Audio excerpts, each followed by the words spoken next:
할아버지도 그거 있네요? 1년간의 미납 월세를 받으러 간 단칸방에서 마주한 5살 아이가 한 말에 건물주 지우는 당황했습니다. 그 목걸이요. 우리 엄마도 똑같은 거 있는데? 30년 전 놀이공원에서 잃어버린 딸과 함께 맞췄던 목걸이.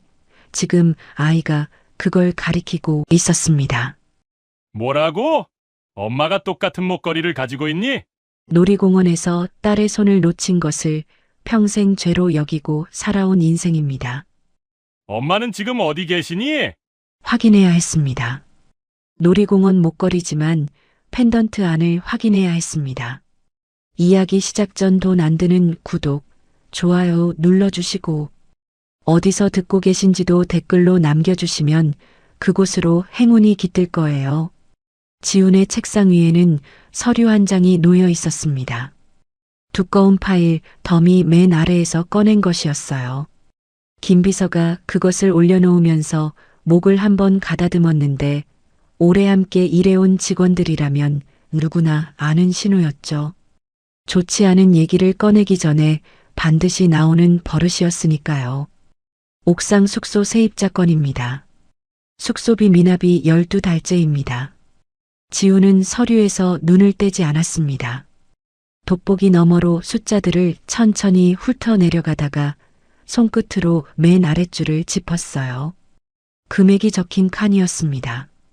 법적 절차 밟으면 되지 않습니까? 김 비서가 다시 목을 가다듬었습니다. 그게 사정이 좀 특수합니다. 아이가 딸려있는 세입자라서요. 혼자 아이를 키우는 것 같던데 주민 얘기로는 주민 얘기. 지훈이 서류에서 고개를 들었습니다. 안경 너머의 눈이 김 비서를 정면으로 바라보았어요. 차갑다기보다는 그냥 아무것도 없는 눈이었습니다. 감정이 들어갈 자리 자체를 오래전에 닫아버린 사람의 눈빛이었죠. 사정은 법원에 가서 하면 됩니다. 내가 들어줄 사정이 아니에요. 김 비서가 입을 다물었습니다. 지훈은 이미 서류를 덮고 자리에서 일어서고 있었어요. 코트깃을 세우며 그가 말했습니다. 내가 직접 가겠습니다. 직접 가시려고요? 사장님이 직접 가실 것까지는 12달이에요. 목소리는 높지 않았습니다. 오히려 낮고 건조했어요. 그런데 그게 더 단호하게 들렸죠. 돈이 문제가 아닙니다. 12달 동안 연락 한 번 없었다는 게 문제예요. 사람이 책임을 져야지. 그게 그의 원칙이었습니다. 수십 년 전부터 그리고 아마 앞으로도 변하지 않을 감정이 끼어들 틈을 남겨두지 않는 것. 원칙대로 처리하고 원칙대로 마무리하는 것. 그것이 한지훈이라는 사람이 이 긴 세월을 버텨온 방식이었습니다. 건물에 도착했을 때 하늘은 낮게 깔려 있었어요. 흐린 날이었습니다. 바람은 없었지만 공기가 묵직하게 차가웠고 건물 외벽에는 습기 얼룩이 오래된 물감처럼 줄줄이 흘러내린 채 말라붙어 있었어요. 4층 창문 하나는 커튼 대신 신문지가 붙어 있었는데 그 신문지도 이미 누렇게 바랜 지 오래였습니다. 언제부터 저랬을까? 지훈은 잠깐 그 창문을 올려다보다가 시선을 거뒀습니다. 안으로 들어서자마자 1층 카운터에서 아주머니가 불이 나게 나왔습니다. 앞치마를 두르고 손에는 행주가 들려 있었어요. 어머, 사장님. 직접 오셨네요. 옥상 숙소 가려고요. 계단 어디 있습니까? 아주머니가 잠시 망설였습니다. 뭔가 말을 꺼내고 싶은 듯 입술을 달싹이다가 결국 참지 못하고 말을 꺼냈어요. 그 세입자 있잖아요. 참 딱한 사람이에요. 어린 딸을 혼자 두고 매일 새벽같이 나가서 청소일하는데 애가 아직 5살밖에 안 됐거든요. 혼자 방에서 계단이 어디 있냐고 물었습니다. 아주머니가 움찔했습니다. 지훈은 이미 안쪽으로 시선을 돌리고 있었어요. 저 안쪽으로 들어가시면 됩니다. 좁은 복도였습니다. 형광등 하나가 깜빡이고 있었고 발밑에는 낡은 장판이 군데군데 들려 있었어요. 지훈의 구두 소리가 그 복도를 따라 걸어갔습니다. 아주머니는 그를 붙잡지도 더 말을 걸지도 못한 채 그냥 서서 그 뒷모습을 바라보았습니다. 계단은 가팔랐습니다. 손잡이를 잡으니 차갑고 축축한 감촉이 손바닥에 닿았어요. 지훈은 천천히 올라갔습니다. 한 칸, 한 칸. 나이가 들면서 무릎이 예전 같지 않다는 걸 계단을 오를 때마다 느꼈는데 오늘도 그랬죠. 하지만 표정은 흔들리지 않았습니다. 3층을 지나자 계단이 더 좁아졌습니다. 벽에 손을 짚으며 올라가는데 손끝에 거칠고 서늘한 시멘트 감촉이 느껴졌어요. 꼭대기에 이르러서야 옥상으로 나가는 문이 보였습니다. 녹이 쓴 문고리를 당기자 찬바람이 얼굴로 밀려왔습니다. 옥상이었습니다. 지붕 위로 올라서니 서울 외곽의 낮은 건물들이 회색빛 하늘 아래 펼쳐졌어요. 한쪽에는 녹슨 물탱크가 서 있었고 그 옆으로 빨랫줄이 하나 걸려 있었습니다. 줄 위에는 작은 아이 옷까지 몇 벌이 걸려 있었는데 추위에 딱딱하게 얼어 있었어요. 바람 한 점 없는 날인데도 그 옷들은 움직이지 않았습니다. 얼어서 그런 거였죠. 지훈의 시선이 거기서 잠깐 멈췄습니다. 그리고 이내 앞으로 걸었습니다. 옥상 구석, 벽돌 한 장 두께로 덧댄 듯한 작은 방이 보였어요. 낮고 허름한 문. 문 앞 바닥에는 작은 운동화 한 켤레가 가지런히 놓여 있었습니다. 지훈이 발을 멈췄습니다. 신발이었어요. 어른 신발이 아니었습니다. 아이 것이었죠. 코가 달아 있었고 한쪽 끈은 다시 묶은 흔적이 여러 번 겹쳐 있었습니다. 신발 위에는 작은 돌멩이 하나가 올려져 있었는데 바람에 날아갈까봐 누군가 올려놓은 것처럼 보였어요. 5살짜리 아이가 올려놓았을 거였습니다. 지훈은 한 박자 늦게 문 쪽으로 손을 뻗었습니다. 2번 노크했습니다. 여관 주인입니다. 문 여세요. 안에서 아무 소리도 나지 않았어요. 지훈이 다시 두드렸습니다. 안 열면 그냥 들어갑니다. 그 순간이었습니다. 문 안쪽에서 작은 소리가 났어요. 어른의 발소리가 아니었습니다. 가볍고 작은 맨발이 바닥을 딛는 소리였죠. 지훈이 손을 내리며 멈췄습니다. 그 소리가 멈출 때까지 기다렸습니다. 문이 천천히 열렸습니다. 문이 열렸습니다. 그런데 아무도 나오지 않았어요. 지훈이 고개를 내밀 듯 앞으로 조금 숙였습니다. 그제야 보였습니다. 문 뒤에 바짝 붙어 서 있는 작은 몸이 5살, 아니 어쩌면 그보다 조금 더 어릴 수도 있는 아이였어요. 문고리를 두 손으로 꼭 쥔 채 지훈을 올려다보고 있었습니다. 올려다본다는 말도 부족할 정도였습니다. 고개를 거의 뒤로 젖혀야 할 만큼 지훈과 아이 사이의 키 차이는 컸으니까요. 지훈은 말이 나오지 않았습니다. 아이는 민소매 내복 위에 얇은 카디건을 걸치고 있었어요. 카디건 단추는 2개가 잠겨 있었는데 위치가 어긋나 있었습니다. 혼자 입은 거였죠.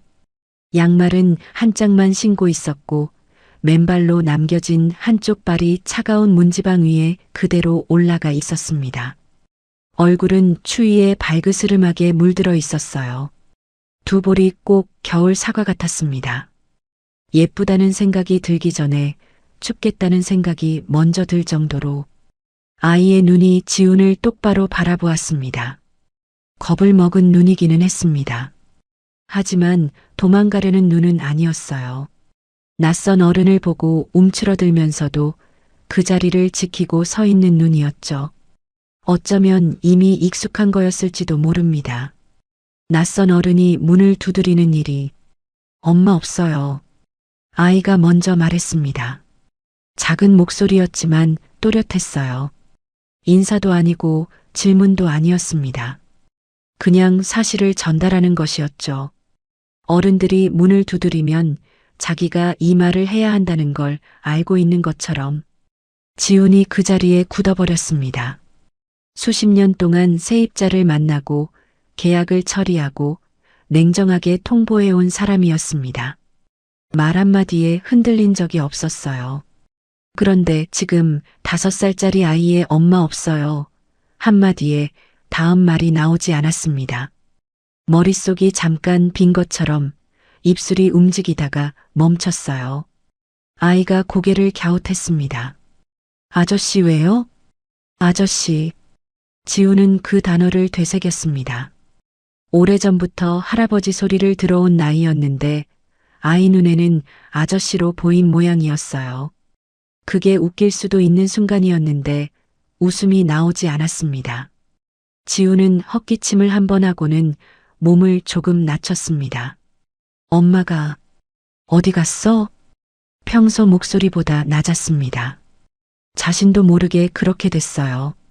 아이가 문고리에서 한 손을 놓았습니다. 그리고 아래쪽을 손가락으로 가리켰습니다. 건물 아래 바깥 방향이었어요. 일하러요. 짧게 말하고는 다시 지훈을 올려다보았습니다. 그 눈빛이 말하는 것 같았어요. 그러니까 엄마는 없다고 아까 말했잖아요 라고. 매일 일하러 가요. 아침에. 아이가 덧붙였습니다. 설명해줘야 할 것 같다고 느낀 모양이었어요. 지훈이 그 말을 듣고 잠시 아이의 맨발 쪽을 내려다보았습니다. 문지방 위에 올라간 작은 발. 발 뒤꿈치 쪽이 거칠게 트여 있었어요. 핸드크림 한 번 발라준 사람이 없었던 것처럼.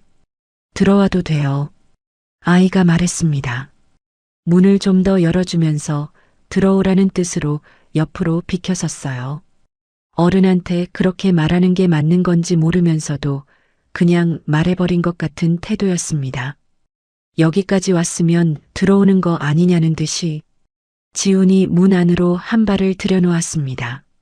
차가운 공기가 바로 느껴졌습니다. 옥상 바깥의 차가움과 다른 종류의 냉기였어요.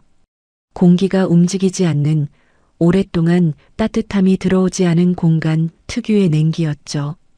숨을 들이쉬자 퀴퀴하면서도 눅눅한 냄새가 났습니다. 오래된 이불 냄새, 습기 밴 벽 냄새, 그리고 어떤 음식 냄새가 희미하게 섞여 있었어요. 방은 좁았습니다. 성인 2명이 누우면 꽉 찰 크기였어요. 한쪽 벽에는 작은 창문이 하나 있었는데 창틀에 곰팡이가 피어 있었고 창문 틈 사이로 얇은 바람이 새어 들어오는 게 느껴졌습니다. 지훈이 코끝으로 그 바람을 맡았습니다. 차가웠어요. 아이가 방 안으로 들어서더니 구석에 있던 낡은 곰 인형을 집어들었습니다. 배가 납작하게 꺼진 낡은 인형이었어요. 아이는 그걸 품에 안고 지훈을 바라보았습니다. 낯선 사람이 있을 때 하는 습관인 것 같았습니다. 인형을 끌어안으면 조금 덜 무섭다는 걸 이미 알고 있는 아이처럼. 할아버지야? 아이가 물었습니다. 아까는 아저씨라고 했는데 가까이서 보니 생각이 바뀐 모양이었어요. 지훈이 말없이 고개를 끄덕였습니다. 아이는 잠시 그를 살펴보더니 인형을 더 꽉 끌어안았습니다. 그러면서도 시선은 지훈에게서 떼지 않았어요. 이 할아버지가 무슨 말을 할지, 어떻게 할지 아이 나름대로 읽어내려는 것 같았습니다. 지훈이 방 안을 천천히 돌아보았습니다. 보일러 스위치가 눈에 들어왔어요. 꺼져 있었습니다. 벽에 붙어 있는 낡은 온도계 바늘이 14도를 가리키고 있었습니다. 실내 온도가 14도였어요. 한겨울, 아이 혼자 있는 방에서 지훈이 그 온도계를 한참 바라보았습니다. 아무 말도 하지 않았어요. 말이 나올 것 같지 않았으니까요. 입술을 한번 꼭 다물고 그냥 다음 시선을 옮겼습니다. 식탁이라고 부르기엔 작은 상 위에 그릇 하나가 뚜껑을 덮은 채 놓여 있었습니다. 옆에는 컵 하나, 물이 담겨 있었어요. 그게 전부였습니다. 지훈이 손을 뻗어 뚜껑을 살짝 들었습니다. 찬 공기가 올라왔고 그릇 안에는 식은 밥이 담겨 있었습니다. 반찬은 없었어요. 엄마가 아침에 나가면서 떠놓고 간 밥이었을 겁니다. 그게 벌써 몇 시간째 그대로 식어가고 있었던 거였죠. 지훈이 그릇 뚜껑을 다시 덮었습니다. 천천히 소리나지 않게. 그때 아이가 말했습니다. 추워요? 지훈이 돌아보았습니다. 아이는 인형을 안은 채 그를 올려다보고 있었어요. 저는 괜찮아요. 이불 쓰면 돼요. 당연하다는 듯이 말했습니다. 불편하다거나 춥다거나 그런 말이 아니었어요. 그냥 사실이었습니다. 이불 쓰면 된다는 게 이 아이한테는 해결책이었던 거죠. 지훈은 그 말에 아무 대꾸를 하지 못했습니다. 핸드폰을 꺼내 김비서에게 전화를 걸었습니다.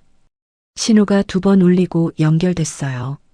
옥상방에 아이가 혼자 있어요. 따뜻한 거 좀 사다 줘요. 국 있는 거, 뭔가 먹을 수 있는 걸로. 김비서가 놀란 듯 예 하고 되물었지만 지훈은 이미 전화를 끊고 있었습니다. 아이가 지훈을 바라보았습니다. 눈이 조금 달라져 있었어요. 아까보다 조금, 아주 조금 경계가 풀린 눈이었습니다. 지훈이 문 쪽으로 몸을 돌렸습니다. 돌아서면서 한 번 더 방 안을 눈으로 훑었어요. 얇은 이불, 낡은 온도계, 식은 밥, 맨발의 아이. 엄마 오면 나한테 연락하라고 해요. 그 말을 남기고 문을 향해 발을 옮기려는데 아이의 목소리가 들렸습니다. 할아버지. 지훈이 발을 멈췄습니다. 돌아보았습니다. 아이는 인형을 안은 채 그 자리에 서 있었어요. 아까와 똑같은 자리였습니다. 발을 모으고 인형을 배에 꼭 붙이고 지훈을 올려다보는 자세. 그런데 눈빛이 조금 달랐습니다. 뭔가 말하려고 마음을 먹은 사람의 눈빛이었어요. 할아버지도 그거 있네요? 아이의 시선이 지훈의 목 쪽을 향하고 있었습니다.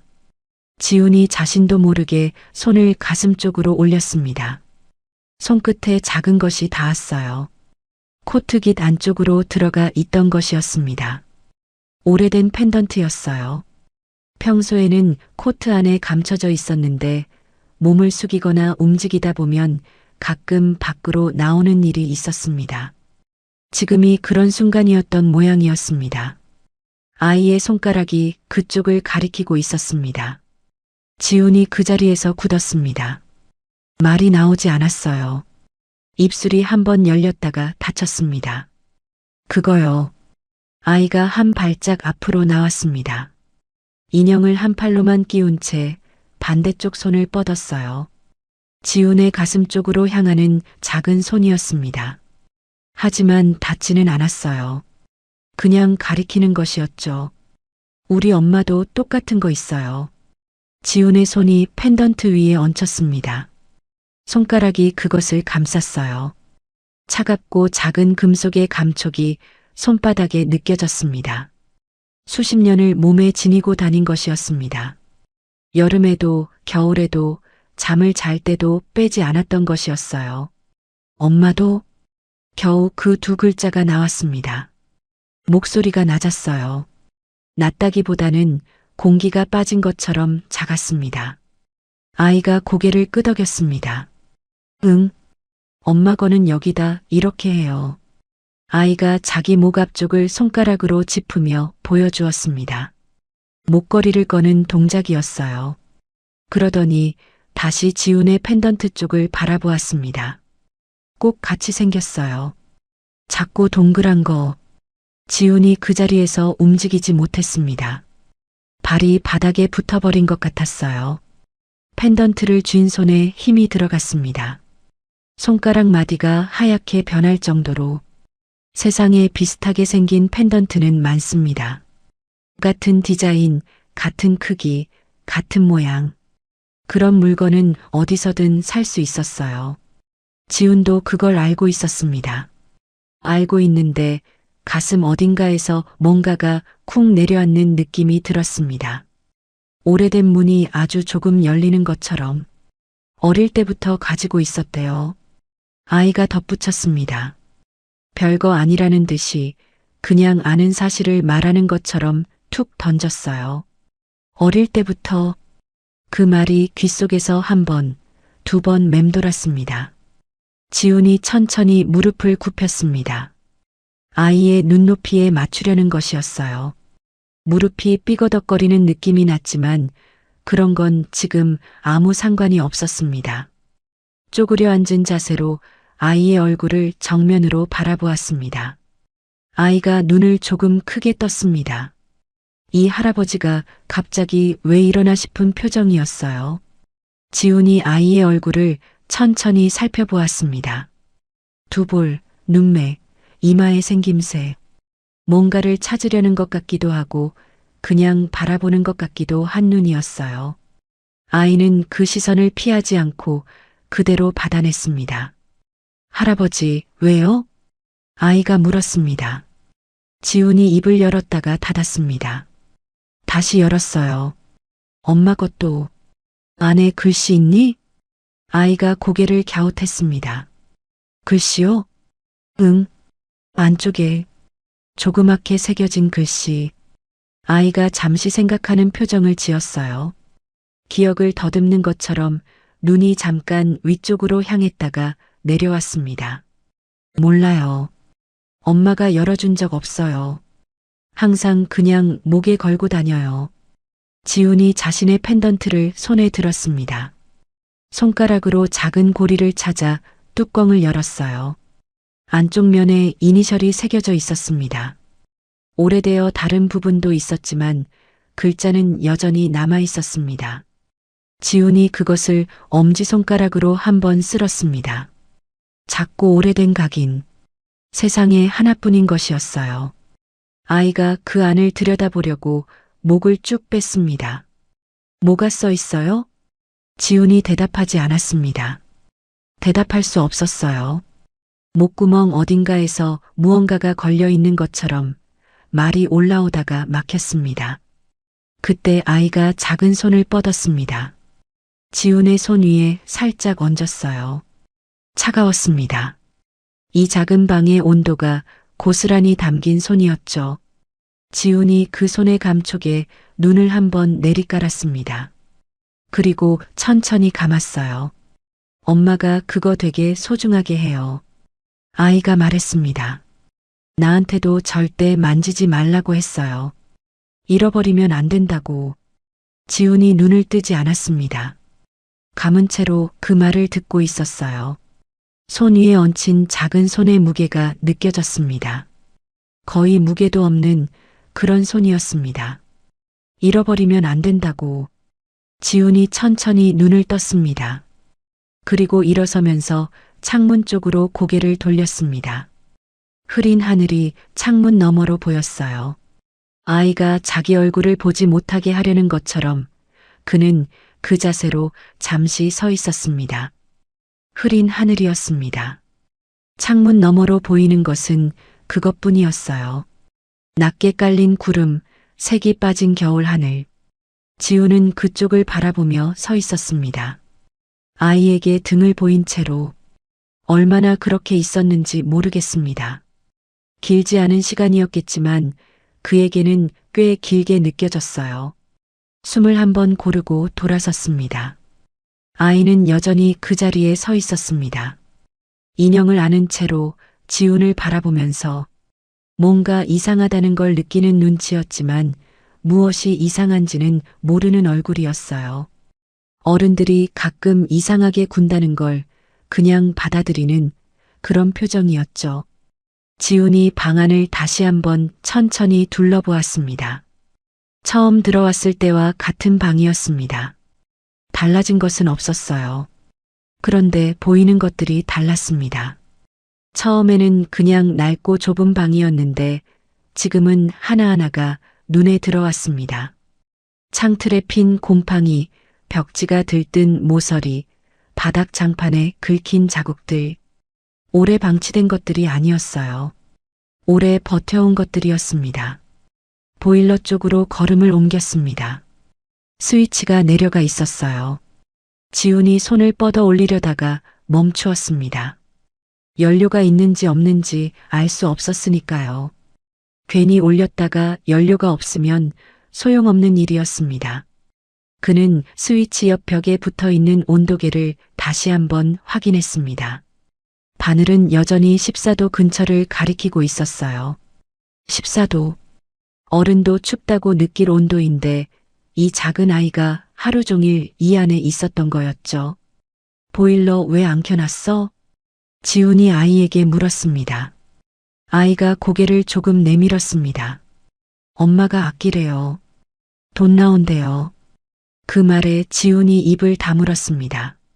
뭔가 더 물으려다가 그냥 넘어갔어요. 더 물어봐야 나올 대답이 뻔했으니까요. 그는 방 한쪽 벽으로 눈을 돌렸습니다. 거기에 그림이 몇 장 붙어 있었어요.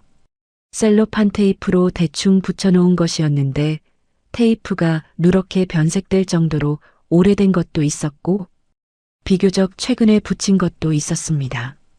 모두 아이가 그린 그림이었어요.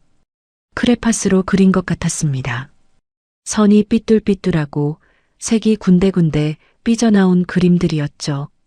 지훈이 그 앞에 서서 그림을 들여다보았습니다. 사람이 2명 그려진 그림이었어요. 하나는 크고 하나는 작았습니다. 큰 사람 옆에 작은 사람이 붙어 서 있는 그림이었어요. 둘 다 웃는 얼굴이었습니다. 입이 귀까지 올라간 아이가 그린 웃음이었죠. 그 아래쪽에 뭔가 글씨가 쓰여 있었는데 삐뚤빼뚤해서 알아보기가 쉽지 않았습니다. 지훈이 허리를 조금 굽혀 가까이 들여다보았어요. 엄마나 2글자씩이었습니다. 큰 사람 아래에 엄마, 작은 사람 아래에 나. 지훈이 그 글자 위에 시선을 고정했습니다. 한참 동안 그 자리를 떠나지 못했어요. 입술이 살짝 움직였다가 멈추었습니다. 내가 그린 거야. 아이가 옆으로 다가오며 말했습니다. 목소리에 자랑스러움이 담겨 있었어요. 지훈이 고개를 돌려 아이를 내려다보았습니다. 아이는 자기 그림을 올려다보며 뿌듯한 표정을 짓고 있었어요. 잘 그렸네. 지훈이 말했습니다. 입에서 그냥 나온 말이었는데 아이의 얼굴이 환해졌습니다. 그 환한 표정이 잠깐, 아주 잠깐이었지만 지훈의 가슴 어딘가를 건드렸습니다.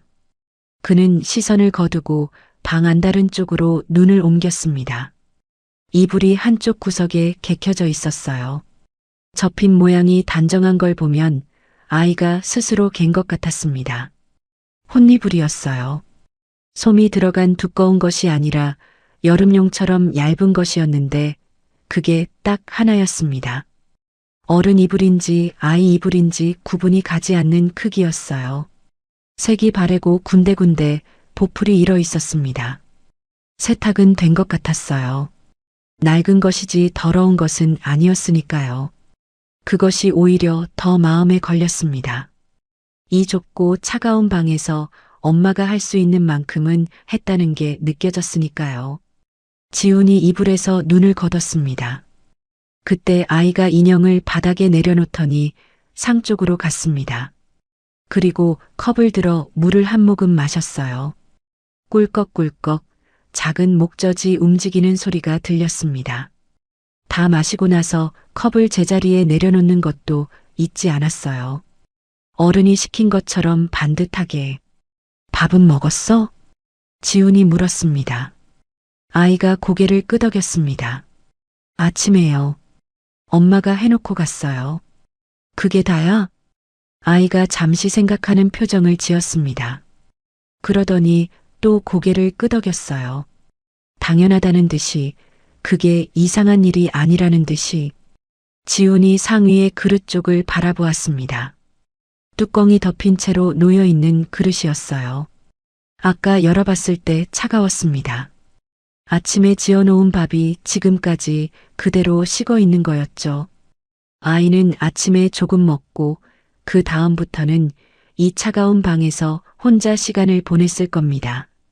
물 마시고, 그림 보고, 인형 안고. 엄마가 어두워지면 온다는 걸 알면서 지훈이 핸드폰을 다시 꺼냈습니다. 김비서에게 두 번째 전화였어요. 아까 말한 거 빨리 좀 해줘요. 뜨거운 국물 있는 걸로. 그리고 보일러 기름도 확인해봐요. 이 방 연료가 얼마나 남았는지. 김비서가 알겠습니다 하고 대답했습니다. 지훈이 전화를 끊고 핸드폰을 주머니에 넣었어요. 아이가 그를 바라보고 있었습니다. 아저씨가 시켜주는 거예요? 지훈이 잠시 아이를 내려다보았습니다. 응. 왜요? 지훈이 대답하지 않았어요. 대답 대신 방 안 한 곳으로 눈이 갔습니다. 창문 아래쪽 벽이었어요. 거기에 조그만 자국이 나 있었습니다. 연필로 그은 것 같은 가로선이 몇 개 겹쳐 있었어요. 선 옆에 숫자가 적혀 있었는데 아이 키를 잰 흔적이었습니다. 가장 아래쪽 선에는 작은 글씨로 올해 날짜가 적혀 있었어요. 엄마가 재줬을 거였습니다. 이 차가운 방 안에서 이 얇은 벽에 기대어 서서 아이의 머리 위에 선을 긋고 숫자를 적어줬을 거였죠. 지훈이 그 자국 앞에서 한 발짝 물러섰습니다. 할아버지. 아이가 또 불렀습니다. 아까는 아저씨라고 하더니. 지훈이 낮게 말했습니다. 아이가 눈을 동그랗게 떴다가 픽 웃었어요. 처음으로 보는 웃음이었습니다. 아이다운, 그냥 아무 이유 없이 재밌어서 나오는 웃음이었죠. 그 웃음이 방 안에서 잠깐 맴돌다가 사라졌습니다. 지훈이 천천히 몸을 돌렸습니다. 문 쪽으로 향하면서 한 번 더 방을 눈으로 훑었어요. 낡은 이불, 식은 밥, 아이가 그린 그림, 벽에 새겨진 키 자국.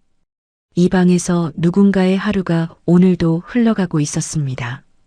할아버지. 아이가 또 불렀습니다. 지훈이 대답 대신 고개만 약간 돌렸습니다. 엄마 이름은요, 박선영이에요. 그거 알면 찾을 수 있어요? 지훈이 그 자리에서 굳었습니다. 박선영. 방 안이 조용했습니다. 아이의 목소리가 사라진 뒤에도 그 이름은 허공에 잠시 남아있는 것 같았어요. 지훈이 천천히 아이 쪽으로 몸을 돌렸습니다. 아이는 인형을 안고 그를 올려다보고 있었습니다. 자기가 뭔가 도움이 되는 말을 했다고 생각하는 얼굴이었어요. 순진하고 맑은 눈이었습니다. 지훈이 그 눈을 바라보다가 조용히 물었습니다. 엄마가 어디서 일하는지 알아? 아이가 고개를 끄덕였습니다. 청소하러 다녀요. 매일 아침 일찍 나가요. 지훈이 더 묻지 않았습니다. 어디 건물인지, 어느 쪽인지, 그런 걸 아이가 알 리 없었으니까요. 대신 그냥 그 자리에 서서 아이를 바라보았습니다. 아이는 여전히 그를 올려다보고 있었어요. 두 사람 사이에 잠시 아무 말이 없었습니다. 바깥에서 바람 소리가 들렸어요. 옥상을 가로질러 가는 소리였습니다. 창문이 약하게 떨렸고 그 떨림이 멈추고 나서도 방 안은 한동안 조용했습니다. 바람 소리가 잦아들었습니다. 창문의 떨림이 멈추고 나서도 방 안은 조용했어요. 지훈이 그 자리에 서 있었습니다. 아이를 바라보면서 방금 들은 말을 입안에서 천천히 되새기는 것처럼 박선영, 청소일, 매일 아침 일찍, 짧고 단순한 말들이었는데 머릿속에서는 그게 단순하게 정리되지 않았습니다. 엄마가 그 펜던트를 항상 하고 다닌다고 했지? 지훈이 조용히 물었습니다. 아이가 고개를 끄덕였어요. 응, 잘 때도 해요. 씻을 때만 빼요. 오래됐어? 엄마가 그거 가진 게. 아이가 다시 생각하는 표정을 지었습니다. 눈썹이 살짝 모아지면서 입술을 조금 내밀었어요. 그러더니 고개를 끄덕였습니다. 엄마가 그랬어요. 아주 어릴 때부터 갖고 있었다고. 엄마한테 제일 소중한 거래요. 제일 소중한 거. 지훈이 코트 안쪽으로 손을 넣었습니다. 손끝이 펜던트에 닿았어요. 차가운 금속이었습니다. 손가락으로 그것을 꺼내 손바닥 위에 올려놓았습니다. 체인이 손가락 사이로 늘어졌어요. 작고 둥근 것이었습니다. 겉에서 보면 그냥 평범한 목걸이였어요. 어디서든 볼 수 있는 것처럼 생겼지만 이 세상에 하나뿐인 것이었습니다. 안쪽에 새겨진 것 때문에 아이가 다가왔습니다. 지훈의 손바닥을 들여다보았어요. 꼭 같이 생겼어요. 아이가 말했습니다. 확신에 찬 목소리였어요. 틀렸을 수도 있다는 가능성을 전혀 두지 않는 그냥 보이는 것을 말하는 목소리였습니다. 엄마 것도 이렇게 작고 이렇게 동그래요. 엄마가 몇 살이야? 아이가 손가락을 접으며 세기 시작했습니다. 엄지부터 하나씩 진지한 얼굴로. 그러더니 고개를 들었어요. 35이요. 지훈이 그 자리에서 움직이지 않았습니다. 35. 30년 전에 5살이었다면 지금 35이었습니다. 숫자가 맞았어요. 머릿속에서 셈이 저절로 이루어졌습니다. 틀리지 않았어요. 단 한 살도. 이름, 나이, 펜던트. 세 가지가 머릿속에서 천천히 겹쳐졌습니다. 완전히 맞아떨어지는 것은 아니었어요. 이름은 달랐으니까요. 하지만 나머지 두 가지는 달랐다고 할 수 없었습니다. 지훈이 펜던트가 있는 쪽 가슴에 손을 올렸습니다. 코트 위에서 그 자리를 한번 짚었어요. 아무 소리 없이, 아무 말 없이. 할아버지. 아이가 불렀습니다. 괜찮아요? 지훈이 손을 내렸습니다. 그리고 아이를 바라보았어요. 걱정스러운 눈으로 올려다보는 아이의 얼굴이 보였습니다. 지훈이 천천히 고개를 끄덕였어요. 괜찮다. 목소리가 낮았습니다. 낮고 조용했어요. 아이는 그 대답을 듣고 나서야 고개를 끄덕였습니다. 그리고 인형을 고쳐 안으며 바닥에 털썩 주저앉았어요. 아까부터 서 있던 게 다리가 피곤했던 모양이었습니다. 지훈이 그 모습을 내려다보았습니다. 방바닥에 앉아 인형을 무릎에 올려놓는 작은 아이를, 차가운 방 안에서 엄마가 어두워질 때까지 혼자 기다리는 아이를 확인해야 했습니다. 그 생각이 조용하지만 또렷하게 자리를 잡았어요. 감정이 아니었습니다. 그냥 해야 할 일이었습니다. 30년 동안 찾아도 찾지 못했던 것이 이 낡은 옥상 방과 연결되어 있을 수도 있었어요. 아닐 수도 있었습니다. 하지만 확인하지 않고 돌아서는 것은 지훈이 할 수 있는 일이 아니었습니다. 이번엔 놓칠 수 없었어요. 지훈이 문 쪽으로 몸을 돌렸습니다. 발이 움직이지 않았어요. 한 걸음을 떼려고 했는데 다리가 그 명령을 듣지 않았습니다. 그냥 그 자리에 서 있었어요. 아이는 바닥에 앉아 인형을 무릎에 올려놓고 혼자 뭔가를 중얼거리고 있었습니다. 인형한테 말을 거는 것 같았어요. 지훈은 그 모습을 보는 것도 아니고 안 보는 것도 아닌 채로 멍하니 서 있었습니다. 머릿속에서 뭔가가 움직이기 시작했어요. 처음에는 소리였습니다. 음악이었어요. 오래된 음악. 박자가 빠르고 시끄러운 것이었는데 어디서 나는 소리인지는 모르게 그냥 귓속으로 밀려 들어왔습니다. 그 소리와 함께 냄새가 따라왔어요. 여름 냄새였습니다. 땀 냄새, 먹거리 냄새, 그리고 사람들이 뿜어내는 열기. 복잡하게 뒤섞인 냄새였는데 이상하게도 선명했습니다. 30년이 지났는데도 눈을 감지 않았는데 보였습니다. 축제였어요. 여름이었습니다. 하늘이 파랗게 높았고 햇빛이 강했어요. 사람들이 가득했습니다. 어른들, 아이들, 유모차, 풍선. 온갖 색깔이 섞여 있었고 온갖 소리가 뒤엉켜 있었어요. 그 한가운데에 지훈이 서 있었습니다. 지금보다 훨씬 젊은 지훈이. 머리카락이 검고 어깨가 넓고 손이 거칠었던 시절의 지훈이었습니다. 그리고 그 옆에 지수가 있었어요. 노란 원피스를 입고 있었습니다. 머리에는 흰 핀이 2개 꽂혀 있었어요. 한쪽이 삐딱하게 기울어져 있었는데 아침에 지훈이 직접 꽂아준 것이었습니다. 잘 못 꽂아서 삐딱하게 됐는데 지수가 괜찮다고 했어요. 아빠가 해준 거라서 괜찮다고. 그 말에 지훈이 웃었던 기억이 났습니다. 5살이었어요. 그날의 지수가 아빠 손을 잡고 있었습니다. 작은 손이었어요. 손가락이 짧고 포동포동한 손이었습니다. 지훈의 손가락 2개를 꼭 쥐고 있었어요. 걸을 때마다 위아래로 흔들면서 축제 구경에 신이 난 아이였습니다. 이것저것 가리키면서 아빠 저거 봐. 아빠 저거 뭐야를 쉬지 않고 말했어요. 그러다가 풍선 파는 곳을 보았습니다. 형형색색의 풍선이 하늘로 뻗어 올라가 있었어요. 그걸 본 지수의 눈이 커졌습니다. 지훈의 손을 더 세게 잡으면서 그쪽으로 몸을 기울였어요. 아빠, 풍선 사줘. 저 빨간 거. 지훈이 알았다고 했습니다. 그리고 지수의 손을 잡은 채 풍선 파는 아저씨 쪽으로 걸어갔어요. 사람들이 많았습니다. 좁은 공간에 사람들이 몰려 있었고 풍선을 사려는 아이들과 부모들이 앞을 막고 있었어요.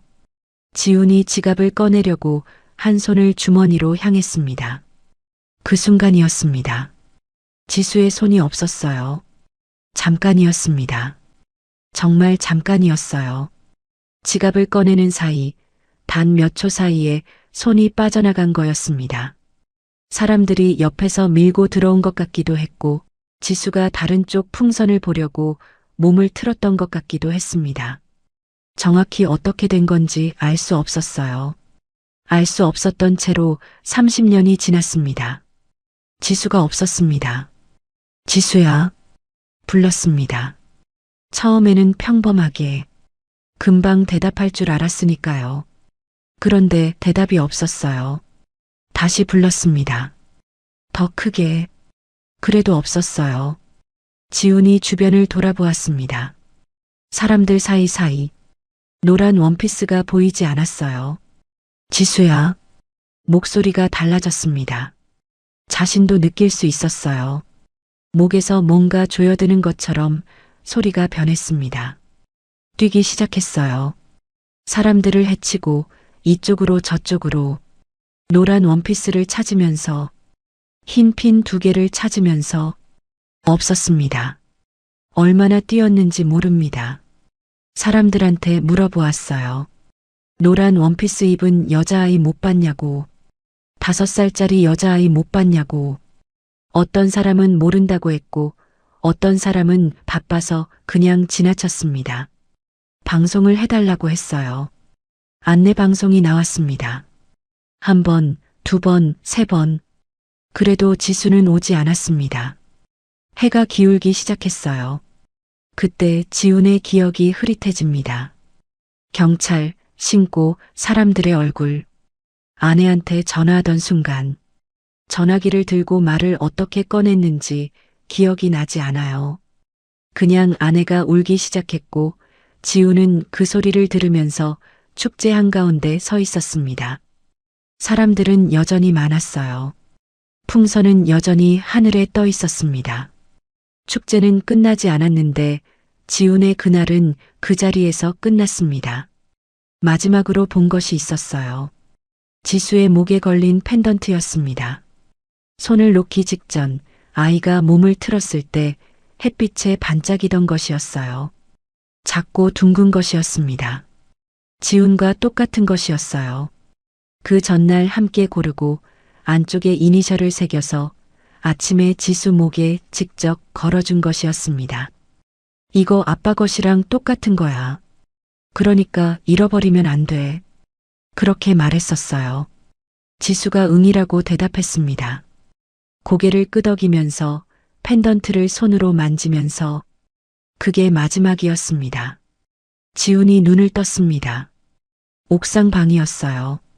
낡은 벽, 흐린 창문, 차가운 공기. 아이가 바닥에 앉아 인형을 안고 있었습니다. 지훈을 올려다보고 있었어요. 언제부터 바라보고 있었는지 모를 눈이었습니다. 지훈이 벽에 손을 짚었습니다. 몸을 지탱하려는 것이었어요. 손끝에 차갑고 거친 시멘트 감촉이 닿았습니다. 그 차가움이 지금 이 순간 여기 서 있다는 걸 느끼게 해주었어요. 숨을 들이쉬었습니다. 가슴 안으로 찬 공기가 들어왔어요. 천천히 내쉬었습니다. 한 번 더. 그렇게 2번 숨을 고르고 나서야 손이 조금 안정되었어요. 벽에서 손을 떼었습니다. 아이가 물었어요. 할아버지, 어디 아파요? 지훈이 아이를 내려다보았습니다. 걱정스러운 얼굴이었어요. 무슨 일인지는 모르는데 이 할아버지가 이상하다는 걸 느끼는 얼굴이었습니다. 안 아파. 지훈이 말했습니다. 목소리가 생각보다 낮게 나왔어요. 그럼 왜요? 지훈이 대답하지 않았습니다. 대신 아이의 얼굴을 바라보았어요. 두볼, 눈매, 이마의 선. 아까부터 계속 걸리는 것이 있었는데 지금 이 순간 더 선명하게 느껴졌습니다. 기억 속 어딘가에 있는 얼굴과 닮아 있었어요. 어느 부분이 닮은 건지는 짚어낼 수 없었습니다. 그냥 어딘가가 무언가가. 아이가 다시 인형 쪽으로 고개를 내렸습니다. 지훈이 바라보는 것에 질린 건지 아니면 그냥 인형이 생각난 건지 혼자 인형 머리를 쓰다듬기 시작했어요. 지훈이 그 모습을 한참 바라보다가 천천히 몸을 세웠습니다. 벽에서 떨어졌어요. 그리고 코트 안쪽으로 손을 넣었습니다. 펜던트가 손끝에 닿았어요. 차갑고 작은 것이었습니다. 손가락으로 감쌌습니다. 꼭 쥐지는 않았어요. 그냥 손바닥 안에 올려놓은 것처럼 그렇게 쥐고 있었습니다. 30년이었습니다. 이 작은 것 하나를 붙들고 살아온 30년이었어요. 30년이었습니다. 지훈이 펜던트를 손안에 쥔 채로 그 자리에 서 있었어요. 아이는 바닥에 앉아 인형을 쓰다듬고 있었습니다. 방 안은 조용했어요. 창문 너머 하늘은 더 어두워져 있었고 차가운 공기는 여전히 방 구석구석에 가라앉아 있었습니다. 지훈의 눈이 먼 곳을 향하고 있었어요. 아이를 보는 것도 아니었고 창문을 보는 것도 아니었습니다. 그냥 어딘가였어요. 아무것도 없는 그 어딘가를. 딸을 잃어버린 그 이후의 시간은 나중에 생각해보면 어떻게 흘러갔는지 잘 기억이 나지 않았습니다. 처음 한동안은 매일 찾아다녔어요. 경찰서, 아동보호기관, 사설탐정. 갈 수 있는 곳은 다 갔고 할 수 있는 것은 다 해보았습니다. 전단지를 만들어서 뿌리기도 했어요. 지수의 얼굴이 담긴 전단지를 서울 곳곳에 붙이고 다녔습니다. 비가 오면 젖어서 떨어지고 바람이 불면 날아갔어요. 그래도 계속 붙였습니다. 붙이는 것 말고는 달리 할 수 있는 게 없었으니까요. 아내는 그 시간을 다르게 버텼습니다. 울었어요. 매일 울었습니다. 밥을 먹다가도 설거지를 하다가도 그냥 멍하니 앉아 있다가도 눈물이 흘렀어요. 지훈이 집에 들어오면 아내는 괜찮은 척 눈물을 닦았습니다. 하지만 눈이 부어 있었어요. 눈두덩이가 항상 붉고 부어 있었습니다. 지훈도 아내도 서로 그 눈을 모른 척 했어요. 말을 꺼내면 무너질 것 같았으니까요. 그렇게 2해가 지났습니다. 어느 겨울이었어요. 지훈이 밖에서 일을 마치고 집으로 돌아왔을 때 집안이 너무 조용했습니다. 이상하게 조용했어요. 불도 켜져 있지 않았고 아무 소리도 나지 않았습니다. 지훈이 안쪽으로 들어갔어요. 방문이 닫혀 있었습니다. 노크를 했어요. 대답이 없었습니다. 문을 열었습니다. 그 다음은 말로 하기 어려운 것들이었어요. 지훈이 기억하는 것은 차가운 공기, 그리고 아내의 얼굴이었습니다. 그게 전부였어요. 나머지는 기억이 흐릿하거나 아니면 기억하기를 오래전에 포기한 것들이었습니다. 아내는 지수를 잃은 죄책감을 끝내 내려놓지 못했던 거였어요. 지우는 그 사실을 나중에야 알았습니다. 아내가 남긴 것은 짧은 메모 한 장이었어요. 지수한테 미안하다는 말이 전부였습니다. 지훈한테는 아무 말도 없었어요. 그 메모를 지우는 오랫동안 간직했습니다. 어느 날 꺼내 읽다가 그냥 접어서 서랍 깊숙이 넣었어요. 그 다음부터는 꺼내지 않았습니다. 그 이후 지훈이 한 일은 일이었습니다. 다른 것은 없었어요. 아침에 일어나면 일을 하고 저녁이 되면 사무실에 불이 꺼질 때까지 있다가 아무도 없는 집으로 돌아왔습니다. 집이라고 부르기도 어색한 곳이었어요. 밥을 먹고 자는 곳이었습니다. 그게 전부였죠. 직원들은 지훈이 감정이 없는 사람이라고 했습니다. 냉정한 사람, 원칙만 아는 사람이라고 했어요. 지훈은 그 말을 듣고도 뭐라 하지 않았습니다. 틀린 말이 아니었으니까요. 감정을 두는 곳이 없어졌던 거였어요. 딸을 잃고 아내를 잃고 나서 무언가를 느끼는 것 자체가 겁이 났습니다. 느끼면 무너질 것 같았으니까요. 그래서 닫았어요. 오래전에 아무도 모르게 혼자 닫아버렸습니다. 명절이 되어도 혼자였어요. 차례를 지내는 것도 성묘를 가는 것도 혼자였습니다. 가끔 직원들이 어디 가시냐고 물으면 그냥이라고 대답했어요. 갈 곳이 없다는 말은 하지 않았습니다. 할 필요가 없었으니까요. 지수의 생일은 매년 기억났습니다. 그날이 되면 지우는 아무것도 하지 않았어요. 케이크를 사러 갔다가 돌아선 적도 있었고 그냥 사무실에 늦게까지 앉아 있다가 들어온 적도 있었습니다. 별다른 의식이 있는 건 아니었어요. 그냥 그날은 하루가 유독 길었습니다. 그게 다였어요. 탐정을 쓴 것은 3번이었습니다. 처음 2번은 결과가 없었어요. 3번째 탐정이 찾아와서 서류를 내밀었습니다. 가능성이 있다고 생각했던 아이가 지수가 아니라는 내용이었어요. 탐정이 죄송합니다. 더 이상은 어렵습니다라고 말했습니다. 지훈이 그 서류를 받아들고 한참 내려다보다가 내려놓았어요. 그리고 수고했습니다라고만 했습니다. 그 이후로는 찾는 것을 멈추었습니다. 찾는 것을 포기한 것이 아니었어요. 찾아도 찾을 수 없다는 걸 받아들인 것도 아니었습니다. 그냥 더 이상 찾는 행동을 하지 않기로 한 거였어요. 움직일수록 없다는 사실이 더 선명해졌으니까요. 가만히 있으면 그냥 어딘가에 있는 것 같았습니다. 살아있는 것 같았어요. 그렇게 30년이 흘렀습니다. 할아버지, 아이의 목소리였어요. 지훈이 눈을 내렸습니다. 아이가 바닥에 앉은 채로 그를 올려다보고 있었어요. 인형을 무릎에 올려놓고 고개를 뒤로 젖히고 그 눈으로 졸려요? 지훈이 아이를 바라보았습니다. 눈이 오래 어딘가를 향해 있었던 모양이었어요. 그게 조는 것처럼 보였던 모양이었습니다. 지훈이 작게 고개를 저었어요. 안 졸아. 아이가 고개를 끄덕였습니다. 그러더니 다시 인형 쪽으로 시선을 내렸어요. 인형의 납작해진 배를 손바닥으로 통통 두드리면서 혼자 뭔가를 중얼거렸습니다. 지훈이 그 모습을 내려다보았습니다. 이 아이의 엄마를 만나야 했습니다. 확인해야 했어요. 아닐 수도 있었습니다. 이름이 달랐고 세상에 비슷한 펜던트는 많았어요. 하지만 아닐 수도 있다는 이유로 돌아선다면 그건 30년 전 손을 놓았던 그 순간과 다르지 않았습니다. 지훈이 코트깃을 여몄습니다. 펜던트가 그 안에 있었어요. 가슴에 늘 있던 자리에. 지훈이 코트깃을 여민 채로 아이를 내려다보았습니다.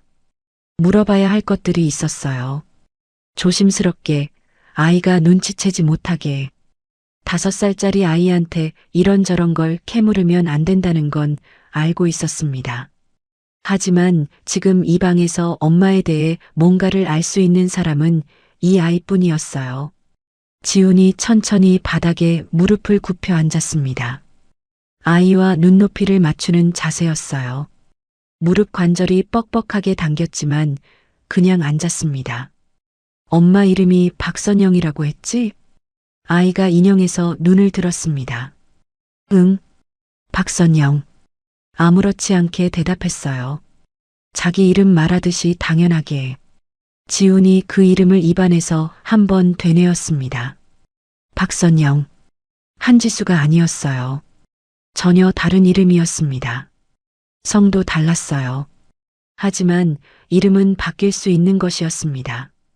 입양이 됐다면 아니면 다른 사정이 있었다면 지훈은 그 가능성을 머릿속에서 내려놓지 않았습니다.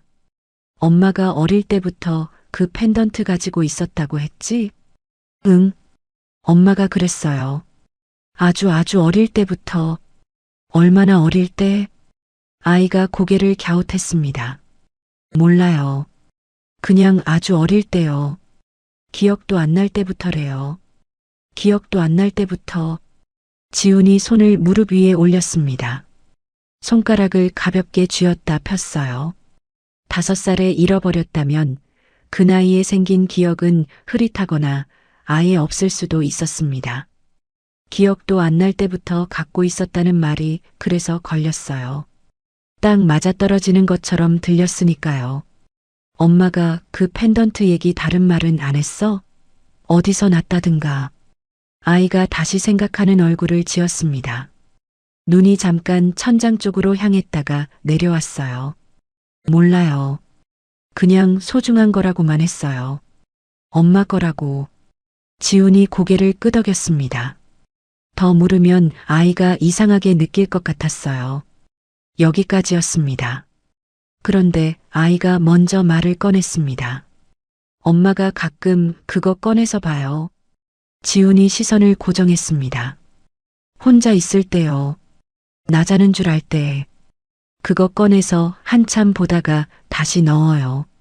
아이가 아무 뜻 없이 말하고 있었어요. 자기가 무슨 말을 하는지 모르는 것처럼, 그냥 생각난 것을 말하는 것처럼. 지훈은 그 말을 들으면서 숨을 한번 고르게 쉬었습니다. 고르게 쉬려고 의식적으로 노력했어요. 혼자 꺼내서 한참 보다가 다시 넣는다. 그건 그냥 예쁜 목걸이를 꺼내보는 사람의 행동이 아니었습니다. 그 안에 뭔가가 있는 사람의 행동이었어요. 기억이든 그리움이든 아니면 지훈이 짐작조차 못하는 무언가든. 엄마가 우는 거 본 적 있어? 말이 나오고 나서 지훈은 이 질문이 너무 깊이 들어간 것 같다고 느꼈습니다. 하지만 이미 나온 말이었어요. 아이가 잠시 멈추었습니다. 한 번요. 목소리가 조금 작아졌어요. 그거 보다가 울었어요. 나는 자는 척했어요. 방 안이 잠시 조용해졌습니다. 아이가 인형의 귀를 손가락으로 만지작거렸어요. 그 작은 손가락이 천천히 움직이는 것을 지훈이 내려다보았습니다. 지훈이 천천히 일어섰습니다. 무릎이 다시 소리를 냈지만 들리지 않는 것처럼 그냥 일어섰어요. 방 안을 한 바퀴 시선으로 훑었습니다. 벽에 그림, 키 자국, 얇은 이불, 식은 밥. 이 방에서 2사람이 살고 있었어요. 엄마와 아이. 좁고 차갑고 낡은 이 방에서 하루하루를 버티고 있었습니다. 엄마가 어디서 일하는지는 알아? 지훈이 물었습니다. 목소리를 되도록 아무렇지 않게 만들려고 했어요. 아이가 고개를 들었습니다. 청소하러 다녀요. 어느 쪽으로 가는지 알아? 나가면 어느 방향으로 가는지. 아이가 일어섰습니다. 그러더니 창문 쪽으로 가서 유리에 얼굴을 바짝 붙였어요. 창문 너머를 손가락으로 가리켰습니다. 저기요. 저쪽으로 가요. 걸어서 가요, 매일. 지훈이 창문 너머를 바라보았습니다. 건물 아래 골목이 보였어요. 좁은 골목이었는데 저쪽으로 꺾이면 큰 길이 나오는 방향이었습니다. 버스 정류장이 있는 쪽이었어요. 몇 시에 나가? 해 뜨기 전에요. 나 일어나면 없어요, 항상. 해 뜨기 전에 나가서 어두워지면 돌아오는 사람이었습니다. 그 사이에 아이는 이 방에서 혼자였어요. 식은 밥 앞에서, 꺼진 보일러 앞에서 낡은 인형을 안고 지훈이 창문에서 시선을 거두었습니다. 아이가 창문에서 떨어지더니 다시 바닥으로 내려앉았어요. 인형을 다시 끌어안으면서 지훈을 올려다보았습니다. 엄마 찾으러 가요? 뜬금없는 질문이었어요. 지훈이 아이를 바라보았습니다. 왜 그렇게 생각해? 엄마 어디 가는지 물어봤잖아요. 지훈이 잠시 아이의 눈을 들여다보았습니다. 5살짜리가 이런 눈치를 갖고 있다는 게 새삼스러웠어요. 일찍 눈치가 빨라진 아이였습니다. 혼자 있는 시간이 길면 그렇게 되는 거였죠. 한번 볼 일이 있어서 지훈이 말했습니다. 거짓말은 아니었어요. 아이가 고개를 끄덕였습니다. 그게 어떤 일인지는 묻지 않았어요. 어른들의 일은 물어봐도 모른다는 걸 이미 알고 있는 것처럼. 지훈이 지갑을 꺼냈습니다. 지폐 몇 장을 꺼내 상 위에 올려놓았어요. 배고프면 1층 아주머니한테 줘. 뭔가 사다 달라고. 아이가 돈을 바라보았습니다. 그러더니 고개를 들어 지훈을 보았어요. 엄마가 모르는 사람 돈 받지 말래요. 나 건물 주인이야. 모르는 사람 아니야. 아이가 잠시 생각하더니 손을 뻗었습니다. 돈을 집어 조심스럽게 쥐었어요. 그 작은 손으로 지폐를 꼭 쥐는 모습을 지훈이 바라보았습니다. 문 쪽으로 몸을 돌렸습니다. 이름, 나이, 펜던트, 그리고 혼자 그걸 꺼내보다가 울었다는 말. 머릿속에서 그것들이 조용히 그러나 또렷하게 자리를 잡고 있었어요. 맞아떨어지지 않는 것은 이름 하나였습니다. 그 이름 하나가 걸렸어요. 하지만 그 하나 때문에 나머지 전부를 덮어버릴 수는 없었습니다. 문고리에 손을 얹었습니다. 차가운 금속이 손바닥에 닿았어요. 문고리가 차가웠습니다. 손바닥에 닿는 금속의 냉기가 그대로 전해졌어요. 지훈이 그 자리에서 잠깐 멈추었습니다. 문을 열려고 손을 얹은 건데 발이 바로 움직이지 않았어요. 등 뒤에서 아이의 숨소리가 들렸습니다. 조용하고 작은 숨소리였어요. 돌아보지 않았습니다. 돌아보면 안 될 것 같았어요. 이 방을, 이 아이를 다시 한번 눈에 담으면 발이 더 무거워질 것 같았으니까요. 지훈이 문고리를 당겼습니다. 문이 열리면서 차가운 옥상 바람이 얼굴로 밀려왔어요. 방 안의 냉기와는 다른 바람이었습니다. 더 날카롭고 더 건조한 바람이었죠. 한 발을 내디뎠습니다. 할아버지, 아이가 불렀습니다. 지훈이 발을 멈추었어요. 문을 잡은 채로, 몸은 밖을 향한 채로. 또 올 거예요? 지훈이 문고리를 쥔 손에 힘이 들어갔습니다. 손가락 마디가 당기는 느낌이 들었어요. 잠시 그렇게 있다가 천천히 안쪽을 돌아보았습니다. 아이가 방 가운데 서 있었어요. 인형을 배에 끌어안고 고개를 조금 앞으로 내밀고 눈에 뭔가를 기대하는 것 같은 빛이 있었습니다. 물어보고 싶어서 물어본 게 아니라 대답을 듣고 싶어서 물어본 얼굴이었어요. 지훈이 입을 열었습니다. 그래. 짧게 대답하고 문을 닫았습니다. 옥상이었어요. 문이 닫히고 나자 사방이 조용해졌습니다. 바람소리만 낮게 깔렸어요. 지훈이 그 자리에 서서 숨을 한번 고르게 들이쉬었습니다. 찬 공기가 기도를 타고 내려갔어요. 폐 안쪽까지 닿는 것 같은 차가움이었습니다.